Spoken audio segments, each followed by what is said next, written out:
अस्सलाम वालेकुम रहमतुल्लाहि व बरकातुहू। गज़ा पट्टी में जंग बंदी और सीज़ फायर का अभी तक कोई भी माहिदा नहीं हो सका है। हमास और इसराइल के बीच में सीज़ फायर के लिए, जंग बंदी के लिए बातचीत का दौर अभी भी जारी है, लेकिन कुछ भी नतीजा नहीं निकल सका है। इधर गज़ा पट्टी में जारी जेनोसाइड और कत्लेआम को 700 दिन पूरे हो चुके हैं और 700 दिन मुकम्मल होने के बावजूद भी गज़ा पट्टी पर इसराइल का हमला बढ़ता जा रहा है। इधर हमास और अल-क़स्साम ब्रिगेड की तरफ से रेजिस्टेंस भी लगातार जारी है और पिछले 2 दिनों में अल-क़स्साम ब्रिगेड ने इजराइल के खिलाफ 2 कामयाब और सक्सेसफुल ऑपरेशन को अंजाम दिया है। वैसे तो अल-क़स्साम ब्रिगेड की तरफ से, अल-अक़सा ब्रिगेड की तरफ से, अल-क़ुद्स ब्रिगेड की तरफ से और जो दूसरे रेजिस्टेंस ग्रुप हैं, इनके तरफ से लगातार इजरायली आर्मी पर अटैक किया जा रहा है। इजरायली आर्मी के हथियारों को नुकसान पहुंचाया जा रहा है, मरकावा टैंक को तबाह बर्बाद किया जा रहा है। लेकिन पिछले 2 दिनों में 2 सबसे कामयाब ऑपरेशन रहा, जिसमें 10 से ज़्यादा इजराइलियों की हलाकत हुई है। 4 इजरायली सेना भी मारी गई है और इजराइल का पिछले कई महीनों में ये सबसे बड़ा नुकसान माना जा रहा है। इन दोनों ऑपरेशन के आगे मैं पूरी तफसील बताने वाला हूं, लेकिन उससे पहले गुजारिश है कि प्लीज़ इस यूट्यूब चैनल यानी पब्लिक फेस को सब्सक्राइब कर लीजिए, अपने दोस्तों से भी इस वीडियो का लिंक शेयर कर दीजिए। और आइए मैं आपको बताता हूं कि क्या दोनों ऑपरेशन था। पहला ऑपरेशन अल-क़स्साम ब्रिगेड ने गज़ा पट्टी में अंजाम दिया। गज़ा पट्टी के खान यूनुस में जहां इजरायली आर्मी मौजूद है, इजरायली आर्मी का कैंप मौजूद है, अल-क़स्साम ब्रिगेड के लड़ाकों ने बाज़ाब्ता इस कैंप में एंट्री की। उन्होंने एक तरह से जाल बिछाया, उन्होंने इजरायली आर्मी का लिबास पहना, इजरायली आर्मी को लगा कि हमारा ही आदमी आ रहा है और अल-क़स्साम ब्रिगेड के लड़ाके इजरायली सिपाहियों की वर्दी पहनकर इजरायली आर्मी के कैंप में पहुंच जाते हैं और फिर वहां इन्होंने इजराइल के ही हथियारों से फायरिंग कर दी और ज़बरदस्त फायरिंग की, जिसमें अब तक 4 से ज़्यादा इजरायली सेना की हलाकत हो चुकी है और 10 से ज़्यादा के ज़ख्मी होने की खबर है और इनमें से बहुत कम के बचने की उम्मीद है। इसके अलावा भी अल-क़स्साम ब्रिगेड ने गज़ा पट्टी, खान यूनुस और रफ़ा के अलग अलग इलाकों में इजरायली सेना के खिलाफ ऑपरेशन को अंजाम दिया है। हमास ने, या कह लीजिए फ़लस्तीन ने, एक दूसरा ऑपरेशन अंजाम दिया है इजराइल के खिलाफ यरूशलेम में। और जो खबर सामने आई वो ये है कि यरूशलेम में एक भीड़ भाड़ के इलाका में 2 फ़लस्तीनी नौजवानों ने फायरिंग कर दिया और उस फायरिंग के नतीजे में 20 से ज़्यादा इजरायली ज़ख्मी हो जाते हैं। 6 की मौत की खबर कन्फर्म हो चुकी है, बकिया के ज़ख्मी होने की खबर है और इनमें से भी बताया जा रहा है कि 7 की हालत बहुत ज़्यादा नाजुक है और इनकी भी मौत हो सकती है। और जिन 2 फ़लस्तीनी नौजवानों ने यरूशलेम में इस हमले को अंजाम दिया, बताया जा रहा है कि ये हमला भी हमास ने ही कराया था, या कह लीजिए हमास की तरफ से भी यरूशलेम में इस ऑपरेशन को अंजाम दिया गया था। हमास ने उन दोनों नौजवानों को मुबारकबाद पेश की है।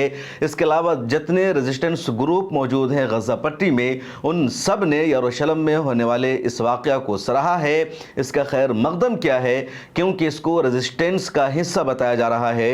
यहूदी इसराइलियों ने धीरे धीरे फ़लस्तीन के तमाम इलाकों पर जो कब्ज़ा शुरू कर रखा है, तो उसके खिलाफ इसको लड़ाई को बताया जा रहा है।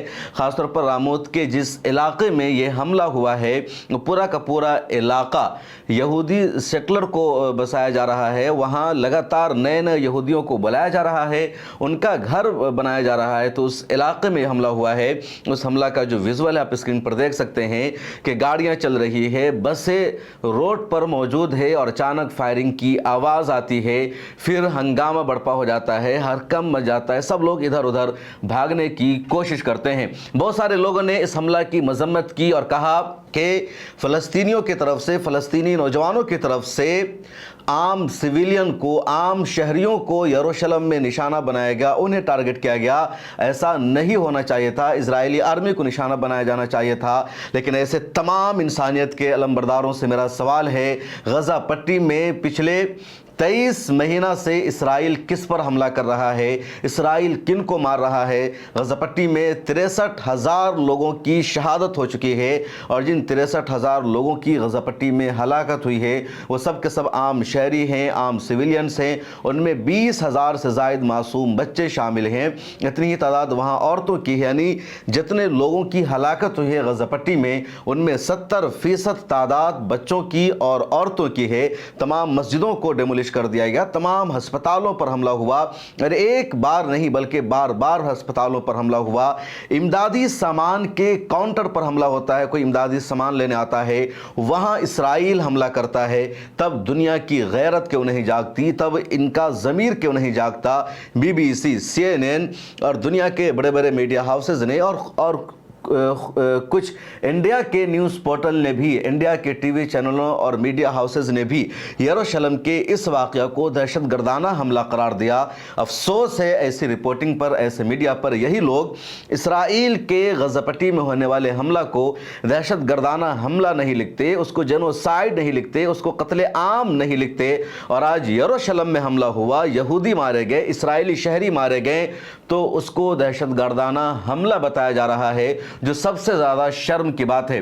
उधर हमास ने और अल-क़स्साम ब्रिगेड ने फिर अपना स्टेटमेंट जारी करके कहा कि इसराइल के ख़िलाफ़ हमारा रेजिस्टेंस जारी रहेगा, हम तमाम शर्तों को मानने के लिए तैयार है, सीज़ फायर के लिए, जंगबंदी के लिए, लेकिन हमारी बस एक आखिरी शर्त रहेगी, और वो शर्त यह है कि परमानेंट सीज़ फायर होना चाहिए, परमानेंट जंगबंदी होनी चाहिए। ऐसा नहीं है कि जंगबंदी का माहदा हो जाए, हम होस्टेज को रिहा कर दें और फिर दोबारा इसराइल हम पर हमला शुरू कर दे, ऐसा नहीं होगा। दूसरी तरफ इसराइल को अभी तक गज़ा पट्टी में अपने होस्टेज को आज़ाद कराने के मिशन में कामयाबी नहीं मिल सकी है। इजरायली आर्मी चीफ लगातार अपनी सरकार से कह रहा है कि अब मज़ीद हमला नहीं होना चाहिए, गज़ा पट्टी से निकल जाना चाहिए, लेकिन बेंजामिन नेतन्याहू सुनने को तैयार नहीं है। इधर एक और खबर आपको जान लेना चाहिए कि जो ग्लोबल सुमूद फ्लोटिला गज़ा पट्टी को जा रहा है और तारीख़ का ये सबसे बड़ा एहतजाज है। मिरर टाइम्स पर कल के एक वीडियो में मैंने डिटेल्स में बताया था कि किस तरह यह काफ़िला जा रहा है। उस कारवा में कई सारे जहाज़ मौजूद हैं और उन जहाज़ों पर जो सवार एक्टिविस्ट हैं, जो वॉलंटियर्स हैं, उनकी रोज़ाना की एक्टिविटी क्या होती है, उनकी सरगर्मियाँ क्या होती है, वो सुबह उठकर क्या करते हैं, दोपहर में क्या करते हैं, वो खाना कैसे खाते हैं, कौन उनकी जिम्मेदारियों को निभाता है। तो मिरर टाइम्स की उस वीडियो को ज़रूर देख लीजिएगा, क्योंकि अल जज़ीरा के रिपोर्टर की बुनियाद पर मैंने वो रिपोर्ट लिखा है, क्योंकि अल जज़ीरा की एक खातून रिपोर्टर है कोलंबिया की, उसने लगातार दिन गुजारा है उस जहाज़ में और उसके बाद उसने अपना मुशाहदा किया है।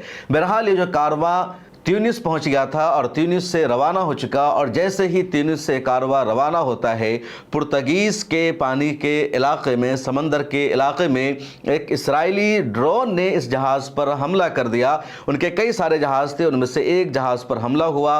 उस जहाज़ से किसी तरह के, उस ड्रोन हमले से किसी का कोई जानी नुकसान नहीं हुआ, किसी तरह की कोई मौत नहीं हुई, लेकिन जो शिप का, जहाज़ का डेक का एरिया था उसको ज़रूर नुकसान पहुँचा है।